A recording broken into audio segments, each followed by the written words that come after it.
Assalamualaikum warahmatullahi wabarakatuh. Ketemu kembali dalam mata kuliah Manajemen Strategik. Pada kesempatan kuliah kali ini kita akan membahas mengenai konsep dinamika bisnis. Sebelum kita membahas mengenai konsep dinamika bisnis, kita akan memahami terlebih dulu apa yang dimaksud dengan kegiatan bisnis. Kegiatan bisnis adalah kegiatan yang kita jalankan dalam rangka untuk memenuhi kebutuhan yang eksis atau kebutuhan yang ada di dalam masyarakat atau pasar. Sehingga sebetulnya memulai sebuah kegiatan bisnis itu harus dimulai dengan menemukan terlebih dahulu kebutuhan yang ada dalam pasar. Dan kemudian kegiatan yang kita jalankan untuk memenuhi kebutuhan tersebutlah yang itu kemudian menjadi sebuah bisnis yang pada gilirannya akan memberikan keuntungan atau nilai bisnis yang kita harapkan. Setiap kegiatan bisnis yang kita bangun itu tidak akan lepas dari kondisi lingkungan di mana bisnis kita jalankan, yaitu kemudian dikonsepsikan sebagai dinamika bisnis. Dinamika yang ada pada lingkungan di mana bisnis kita berada itu yang disebut sebagai dinamika bisnis. Suatu kondisi yang menyangkut eksistensi kegiatan bisnis yang kita jalankan terkait dengan aspek perubahan yang ada pada lingkungan, perubahan yang ada pada persaingan, dan perubahan yang ada pada pasar. Sehingga perubahan-perubahan yang muncul dari lingkungan bisa lingkungan sosial, lingkungan politik, bahkan lingkungan alam di mana kita menjalankan bisnis, itu akan mengaruhi aktivitas bisnis yang kita jalankan. Perubahan-perubahan yang ada di pasar menyangkut misalnya pertumbuhan kebutuhan yang ada di masyarakat, atau mungkin berkurangnya kebutuhan akan suatu produk yang ada di pasar, itu juga akan mengaruhi eksistensi bisnis yang kita jalankan. Begitu pula dengan perubahan-perubahan yang ada pada situasi persaingan yang kita hadapi. Munculnya pebisnis baru itu tentu akan mengaruhi eksistensi bisnis kita. Semakin banyak pemain-pemain baru yang masuk pada lingkungan bisnis di mana kita berada, itu tentunya akan mengancam eksistensi bisnis yang kita hadapi. Nah, manakala kita mampu memanage dinamika yang ada tadi itu dengan baik, dengan cara kita memanage strategi bisnis yang kita jalankan, maka bisa diharapkan kita akan memiliki bisnis yang strategik. Dalam perkara memanage strategi bisnis untuk membuat bisnis kita tetap eksis dalam dinamika bisnis yang kita hadapi, ada satu pendekatan yang dikembangkan oleh teori I/O atau teori Industrial Organization. Pendekatan I/O ini merupakan pendekatan untuk menjelaskan mengenai bagaimana sebuah perusahaan bisnis itu harus mampu mengelola setiap dinamika yang ada dari lingkungannya. Karena pendekatan ini berasumsi bahwa kinerja organisasi itu terutama akan ditentukan oleh kekuatan industri di mana dia berada.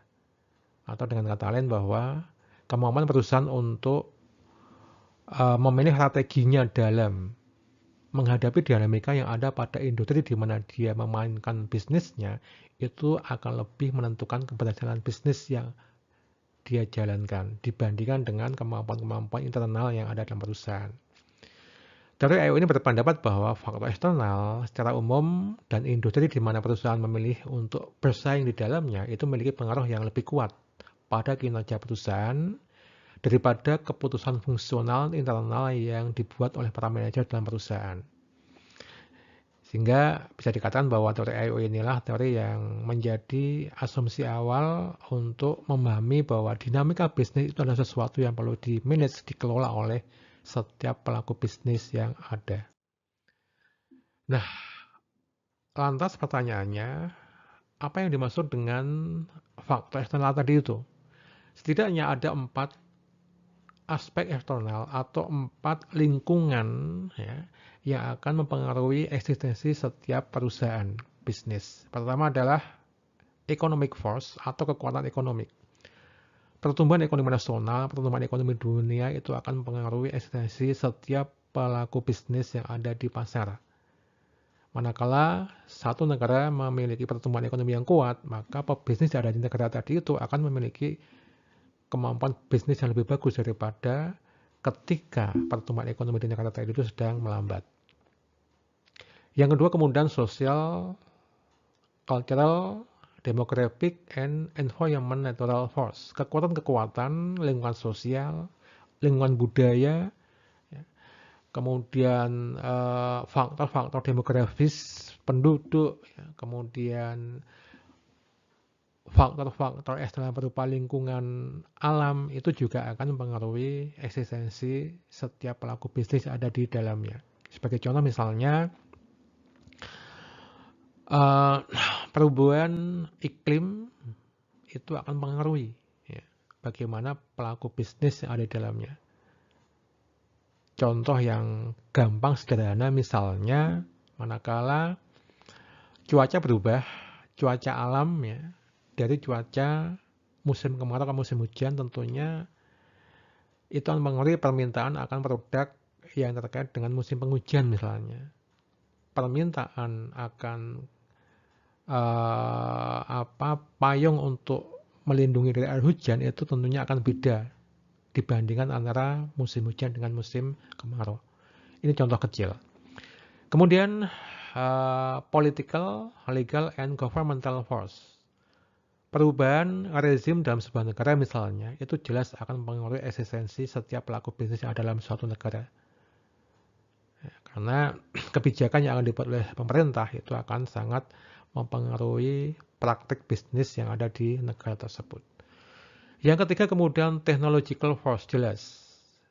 Perubahan teknologi dalam masyarakat itu akan mempengaruhi eksistensi pelaku bisnis yang ada di dalamnya. Sebagai contoh misalnya saat ini masyarakat dunia sedang dihadapkan pada proses perubahan teknologi otomotif konvensional ke teknologi otomotif elektrik misalnya. Karena ada perubahan teknologi otomotif dengan munculnya inovasi pengembangan kendaraan atau vehicle elektrik, electrical vehicle. Ini akan mengancam ya, pelaku-pelaku bisnis dunia otomotif ya, manakala mereka nggak mampu merespon dinamika yang ada ini. Yang terakhir kemudian competitive force. Ini adalah faktor-faktor persaingan yang ada. Yang tadi saya katakan bahwa berubahnya konfigurasi persaingan yang ada dalam satu lingkungan itu jelas akan mempengaruhi eksistensi para pelaku bisnis di dalamnya. Sampai saat ini misalnya sebagai contoh, ya, di Indonesia kalau kita bicara mengenai pasar minyak dan gas, maka persaingan yang ada itu masih monopolistik. Pertamina sebagai perusahaan utama, satu-satunya perusahaan yang bergerak pada industri oil dan gas ini, dia masih eksis. Tapi suatu saat ketika misalnya regulasi berubah dan kemudian dimungkinkan ada perusahaan swasta akan mempengaruhi eksistensi Pertamina. Gambaran itu bisa kita lihat pada posisi Telkom. Manakala sudah masuk perusahaan-perusahaan telekomunikasi GSM, ya, maka Telkom yang awalnya menjadi perusahaan yang menghadapi situasi kompetitif monopolistik, manakala lingkungan persaingan berubah, kompetitif force-nya berubah dengan munculnya perusahaan-perusahaan telekomunikasi swasta, maka eksistensi Telkom terancam dengan perubahan situasi kompetitif tadi itu. Oke, itu yang dimaksud sebagai konsep dinamika bisnis. Demikian pembahasan kita mengenai konsep dinamika bisnis. Saya akhiri, terima kasih dan jangan lupa untuk tetap semangat belajar. Assalamualaikum warahmatullahi wabarakatuh.